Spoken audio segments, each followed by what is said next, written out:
Now we have the luxury of taking a little bit of a shortcut now that we've examined why it is that generator action produces a sinusoidal waveform. And that shortcut that we get to take allows us to define one point, and actually in reality we are actually defining 2 points on our sinusoidal wave. We're going to call that point EM and negative EM.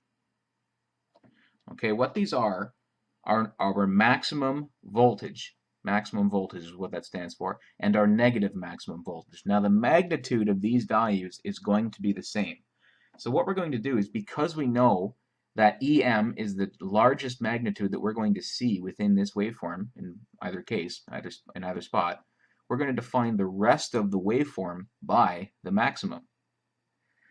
That allows us to make use of this understanding here, that the vertical component of the circular motion through that magnetic field is the only component of that motion that's involved in actually generating an EMF or inducing an EMF in the conductor. So since we had this formula V sine alpha, what we can instead do is define lowercase e, which is our instantaneous voltage at any point along this curve, as our maximum voltage times the sine of alpha, that displacement angle.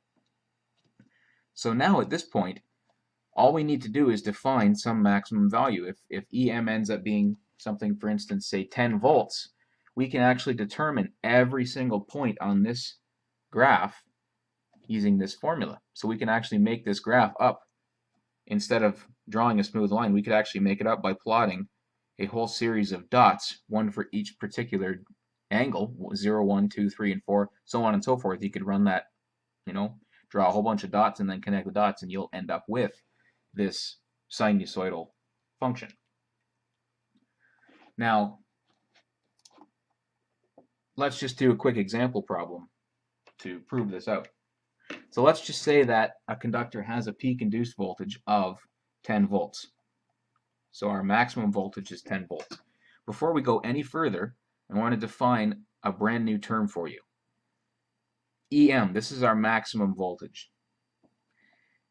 What is, if this particular case, if EM is 10 volts, that means that negative EM is going to be negative 10 volts.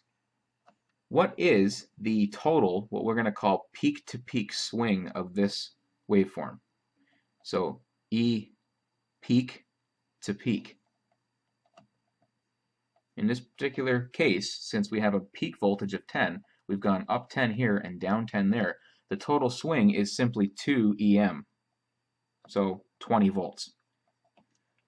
For a sinusoidal waveform that's centered about 0, you're going to find that the peak-to-peak voltage will always be twice the maximum voltage for a sine wave. So 10 volts maximum, 20 volts, and we would call this peak-to-peak.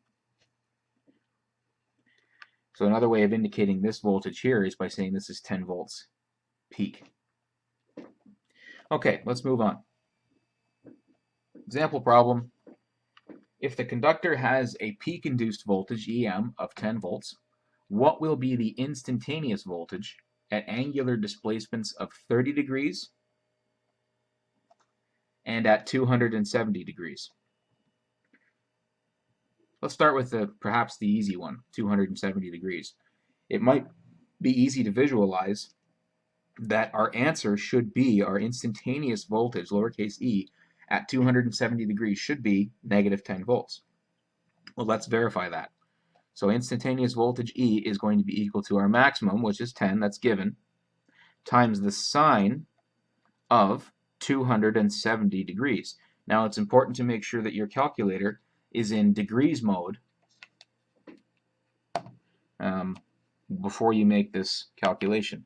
Now many of you will have the same calculator, and unfortunately I'm going to have to find the right spot to make this viewable. Yep. So how do we turn our calculators in degrees mode? You're going to press the mode button 4 times, and then you'll see that you have the option to press number 1 for degrees. And you should see right up here, you probably won't be able to see it on the video, but right there is a little letter D. That's indicating that this calculator is now in degrees mode. If your calculator is in radians mode and you try and enter this formula, you will not get anything close to the correct answer. So let's see what we get when we punch in 10 times the sine of 270 degrees, negative 10 volts. And that's exactly what we predicted the value would be, negative 10 volts. So what about 30? 30 degrees is somewhere, a third of the way in between 0 and 90 degrees. So what voltage would we expect to see in between there? If our maximum is 10, we're going to see somewhere in between 0 and 10 volts. So let's run this calculation. Instantaneous voltage, E, is our maximum, so 10 times the sine of 30 degrees. Now, if you run the same calculation on your calculator, you'll find that 10 times the sine of 30 degrees is actually 5. So believe it or not, in a sinusoidal wave, by 30 degrees into the rotation, you've already actually climbed up to half of the peak voltage, 5 volts. A little different than if this was just a straight line, linear progression from 0 to our peak voltage. So trig and your calculator, using your sinusoidal function, are what's going to help you relate the instantaneous voltages for this graph. Now what we could do is we could do this calculation for every single angle. We could start at 0, go all the way to 360, and like I said, connect the dots and you'll end up with a perfectly sinusoidal waveform.